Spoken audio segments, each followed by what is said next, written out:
Welcome to How to Shoot. Now, this episode is not going to be the most flashy or interesting one, but it actually is probably going to be the most important episode in this series that you should watch and probably watch again. And we're going to be talking about dry fire. Now, there's a lot of misconceptions about dry fire and what dry fire is. Some of you guys who have heard of the term dry fire probably think it's taking your unloaded handgun, moving your ammunition to another room, because that's what a lot of people do and that's what a lot of people say you're supposed to do, aiming at a light switch on the wall, pulling the trigger, pulling the slide back to reset the trigger, and then while aiming at the light switch, letting your finger off to hear the nice audible click of the reset on your Glock pistol, and then immediately firing again. And that is your dry fire session. Maybe some draws from concealment, but that is pretty much all you do. You put the gun away, you feel good about yourself. Maybe you do some while you watch TV, and that is what you consider dry fire to be. Well, the reality is there's actually much more to dry fire than just pulling the trigger on your pistol or rifle. There's what kinds of targets you are shooting, what distance, what size, indexing your particular sight on that target, pushing speed, and just getting a high level of weapons handling proficiency in reloads. If you're doing anything with kit, there's just a lot you can be doing with dry fire that a lot of people neglect. When I first started getting into shooting, I did quite a lot of dry fire. Now, I didn't do it super well. It's pretty much what I just described at the beginning, aiming at a light switch on the wall, just getting comfortable pressing the trigger on my gun, and I thought, hey, I'm doing really awesome dry fire training. Well, the reality is it actually wasn't that beneficial. It did make me comfortable handling a firearm and getting a consistent grip and getting fast at my draw from concealment, but that's about where it stopped. Now, fortunately for me, I was able to live fire a whole lot, and as the company grew here at T.REX Arms, I was able to afford shooting a lot of bullets.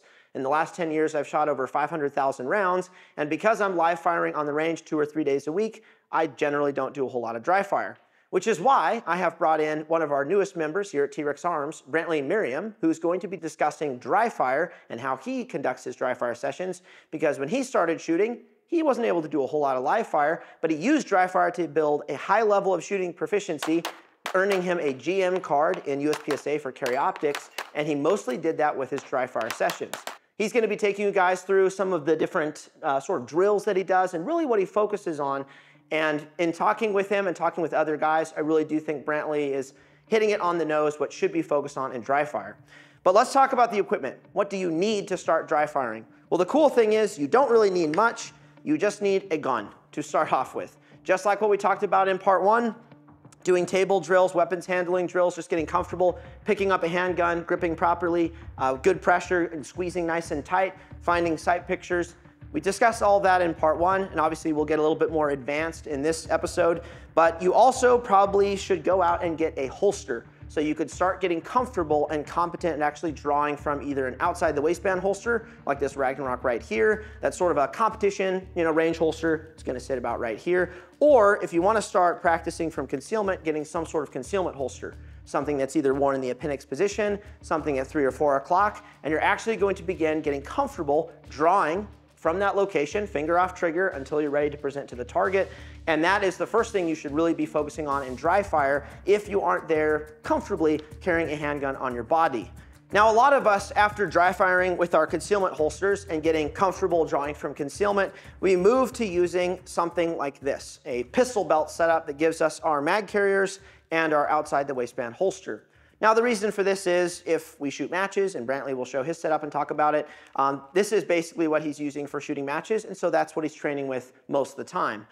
There's a lot of folks out there who think, hey, you shouldn't train with something that you don't carry with because it's somehow not going to carry over. The reality is if you get really good at drawing from outside the waistband, building a proper grip, looking through different targets and shooting and performing reloads, transitioning between an outside the waistband competition or war belt combat style belt system to your concealed carry isn't really that much of a problem. It's not as bad as people think. So I train with both, but I primarily train with a outside the waistband belt setup because it is more efficient. I can do multiple reloads from all my different mag carriers. I'm using this here at T.REX Arms for work all the time. That's just typically what I dry fire with here in my gym, and I don't do a whole lot from concealment, but I do some here and there. The next thing you are gonna want is some sort of target. Now, we have some nice little USPSA targets, little reduced targets. These are from the Ben Steger Pro Shop, and they give you a standard sized USPSA target, but it's reduced so that you can mimic a certain distance inside of a small room, such as this garage, gym, or your apartment. Because if you take a full USPSA target like this one that we have on our website, well, this is just too big. Kind of like what we talked about in part 3, we want to be focusing on small areas of the target. And if I'm drawing on this target at 3 meters or 3 feet even, it's not really going to give me a really refined place to look necessarily, and that's just an absolutely massive target. So for comparison, this is kind of what we're working with these reduced targets. The other thing you can do is obviously just aim into light switches or take a piece of tape. When I was dry firing at my last house, I had little 1-inch pasters of electrical tape all over the wall. I had like 5 or 8 of them, and I could literally transition from different points based on how far I wanted to go, and that's what I used for my dry fire. Now, you don't necessarily need a shot timer. We'll get into that later. You could start doing dry fire without this, and I would even recommend that, and then adding this in later for some different things. Now, we're primarily discussing dry firing with a pistol. That is the thing that really requires the most attention. While you can dry fire with a rifle, and I do recommend it, the main thing you're going to be focusing on is that stock placement, like we talked about, consistent stock placement. Like we talked about in part 1, and putting your reticle on different targets, possibly doing some reloads. You really don't have to dry fire with a rifle that much. If you dry fire with a handgun and you could shoot a handgun really well, well, guess what? You could shoot a rifle really well. If you could shoot a rifle really well, that doesn't always translate over to pistol. There's just a lot more stuff going on with a handgun. So typically when I'm dry firing, I'm doing like 80% pistol, 20% rifle. The only thing I'm really practicing when I'm dry firing with a rifle is target transitions, because there is a little bit more weight. The gun is more connected to your body, so slowing the gun down is a little bit different. But that's really the only thing I'm practicing when I'm dry firing with a rifle, and everything else is done with this handgun right here. So now that we've talked about what equipment you need to start dry firing, I'm now going to turn this over to Brantley, who's going to give you guys the details on how to make your dry fire sessions much more productive. Lucas already gave me an introduction, but I am Brantley Merriam. I am new to T.REX. I am part of the Kydex development team. I was just hired on about 2 months ago. But today we're going to talk about kind of my experience through dry fire and why I'm even brought up in this video. So I am currently a Grandmaster in carry optics in the USPSA sport. Basically means I can shoot semi-fast. But I got that title through dry fire. To get to that title, I only shot about 7,000 rounds. So the majority of that work was done in dry fire. That was about a year-ish time. A little bit after that, I was able to get actually 4th in the nation in carry optics at the national event. And now I've continually placed in the top 10 the years since that. And the majority of that work was done in dry fire. So I know a little bit of dry fire, just because I couldn't put in the time and effort into live fire. I decided to do it in dry fire. A quick overview of my competition belt. It's going to be a simple 2-piece belt. Whatever you use, it really doesn't matter. An outside the waistband holster and something to retain a couple mags. I have 3 because that's what we normally use in competition. I want my belt to be the same for dry fire, same for competition, same for practice. I want that consistency, okay? The first drill that I'm gonna practice in dry fire is gonna be the draw. The most important part of the draw is consistency. I'm not looking for the speediest draw in the world. I don't care if it's a 0.7 draw if you can't get it out consistently and have a consistent grip each time. I'm gonna start with the gun out with a consistent grip already established, a proper grip. I'm gonna reholster. And that's where I want my hand to get placed on my gun when I'm drawing, okay? So when I'm ready to draw, I'll bring my hands down to my side, wherever you wanna start, it doesn't matter. I'm gonna move both hands to the gun. Like I said, strong hand's gonna go where we just talked about. Support hand's gonna help. As I bring the gun out, both hands are gonna meet up at some place, it doesn't really matter where, and I'm gonna present the gun fully out, where I can see my sight picture. Okay, very, very simple. I'm worried about consistency. I'm not really worried about the speed right now. The speed will come later, okay? Consistently draw each time to a proper grip. So once we have a consistent, proper draw, the next thing I want to be worried about is my index. And what is the index? The index is the ability to have my sights, in this case a red dot, go exactly where my eyes are looking on the target. For me, because I have so much time in this, my dot goes to my target 90–95% of the time, that whenever I draw this pistol, I can close my eyes and my dot is going to be in the center of the target, okay? Now, how do you develop that? Through repetition and consistency. I want to have a consistent grip, like we said, off the draw, because if I keep changing things, your brain can't make that connection. So a consistent grip and repetition. What is repetition? I'm literally just going to be doing, you can start from here, you can start from the holster, whatever you want. I'm going to present out. I'm just going to keep continuing to do that over and over and over again.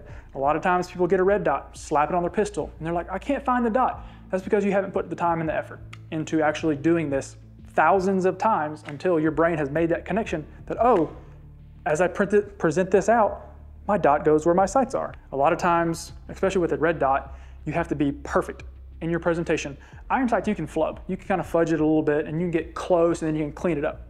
The red dot, you can't do that. It's either dead center or it's not in the window at all, most of the time, okay? So repetition, consistency. Presenting it out, having the dot go exactly where you're looking. Now, one thing to note about dry fire is you're not actually firing a live round. You don't have a mini explosion happening in your hand every single time to get that either feedback or the accountability of where your shots are going. So we have to make sure that we're doing everything correctly and don't build bad habits in dry fire. One of the ways to do that is making sure we have consistent grip pressure, okay? I'm guilty of this just as much as the next guy, that I'll be dry firing for my 5, 10, 15 minutes, and I kind of think back and I'm like, was my left hand, was my strong hand actually doing anything during that? And you know, hey, that's not gonna be good. So we wanna make sure that whenever we're dry firing, that we're having a good, consistent, and proper pressures in our hand. If you get done with a dry firing session and your hands aren't tired, that means you probably did it wrong, okay? So make sure you are gripping down with your sport hand, with your strong hand. Do a couple drills where that's the only thing you're focusing on. I'm just thinking, grip pressure, yeah, okay, grip pressures are good.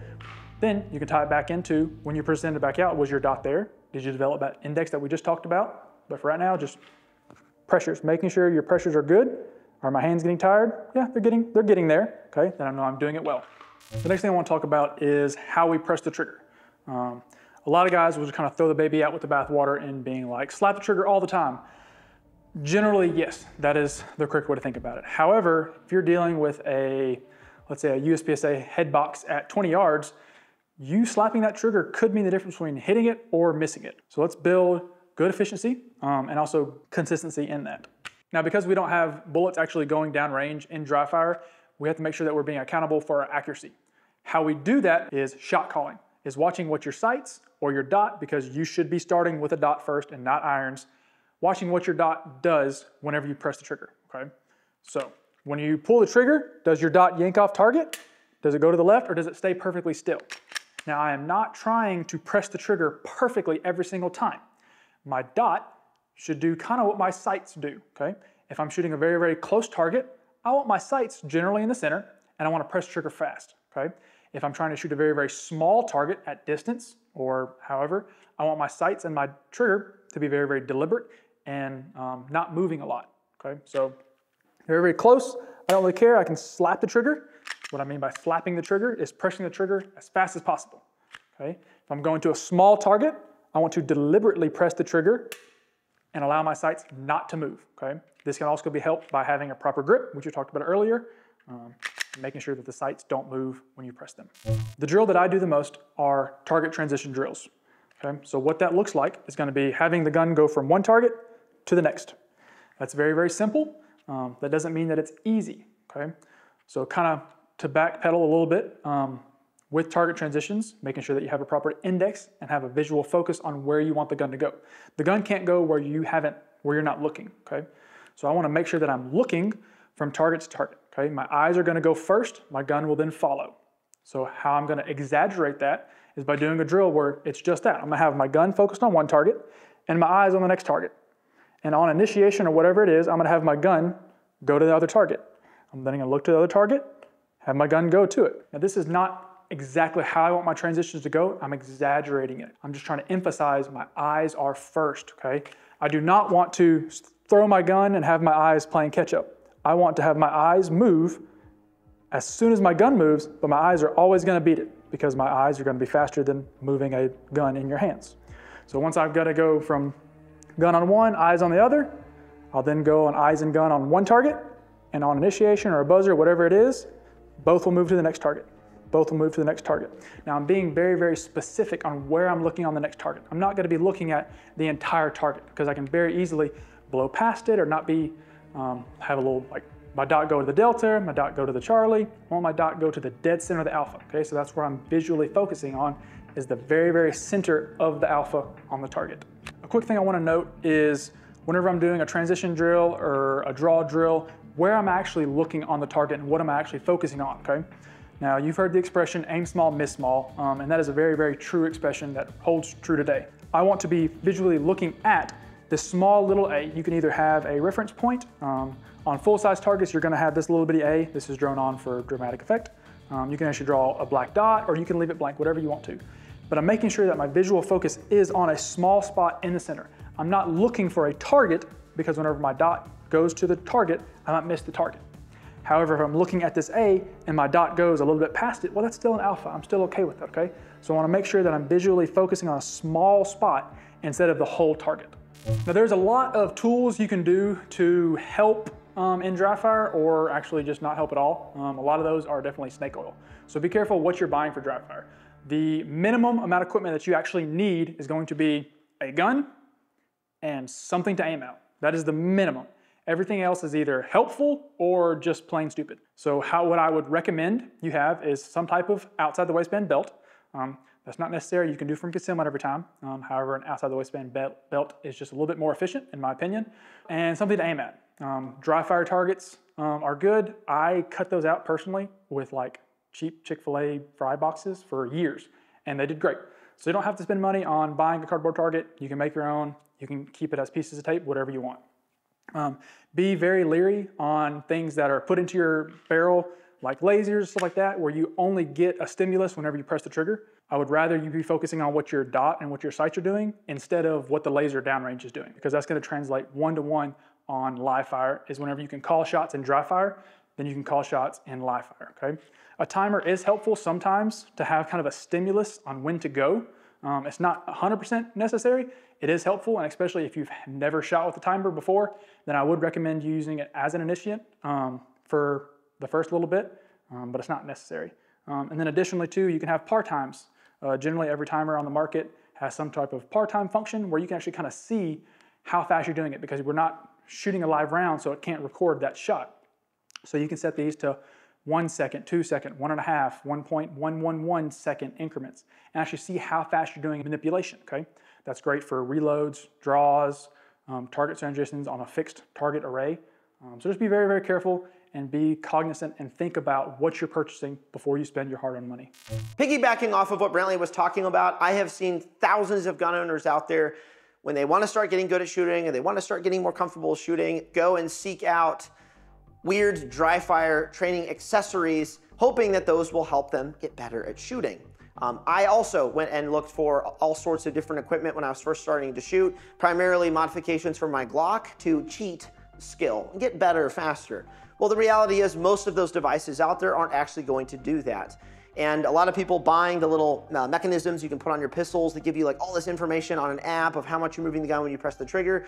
What a lot of people are doing when they're purchasing those and relying on those is they're relinquishing some of the sort of responsibility they should be taking themselves of analyzing what's happening on the target and analyzing what's actually happening as they're pressing the trigger, and they're giving it to this little electronic device that's spitting out way too much information to actually do anything with.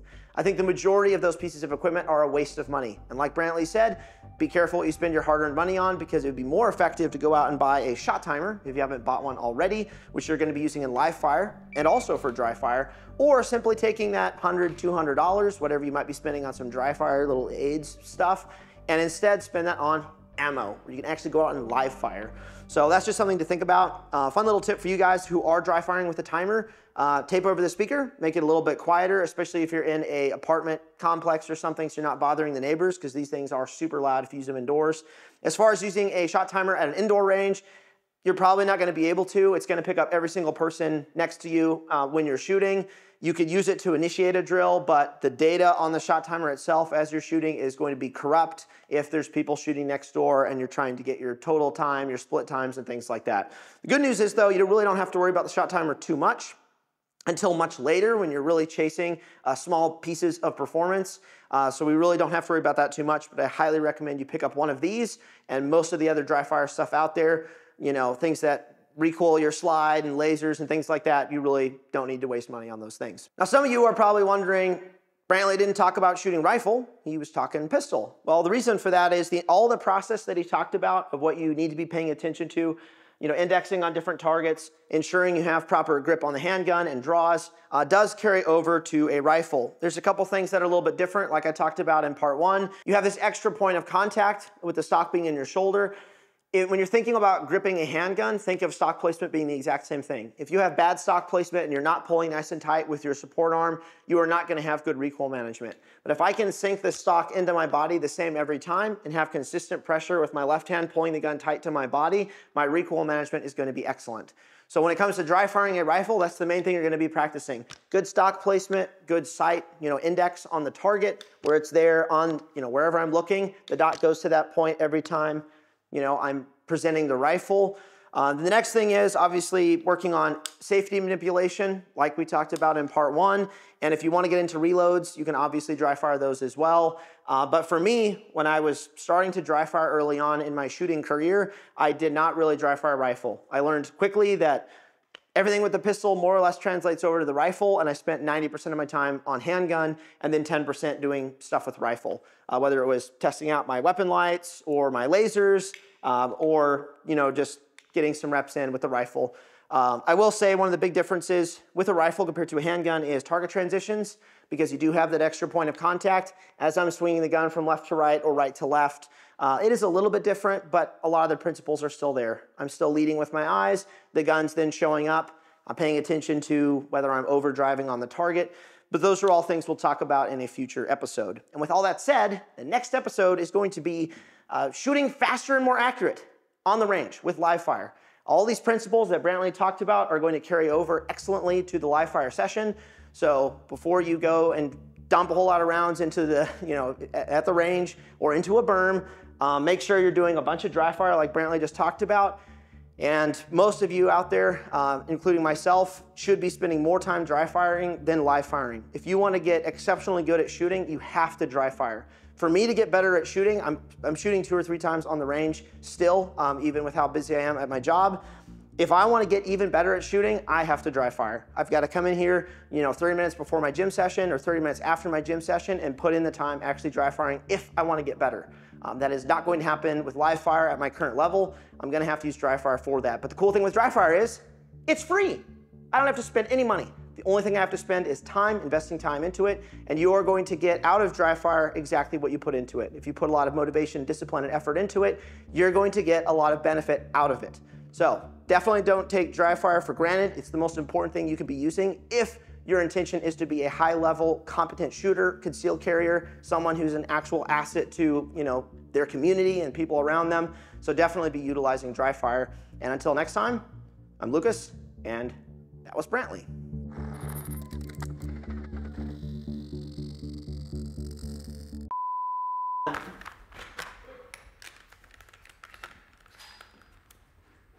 Is that the cam on? Okay, ready? It's about the same. Shooter ready? Yeah. It's almost identical. I missed. I'm not trying to go for the head. Here you go. One shot, reload, one shot. Oh crap! I don't have another mag. You don't have to drop one. I don't have a spare. Who cares? Oh, okay, then I'm totally winning. Oh, shit! Absolutely smoked you. All right.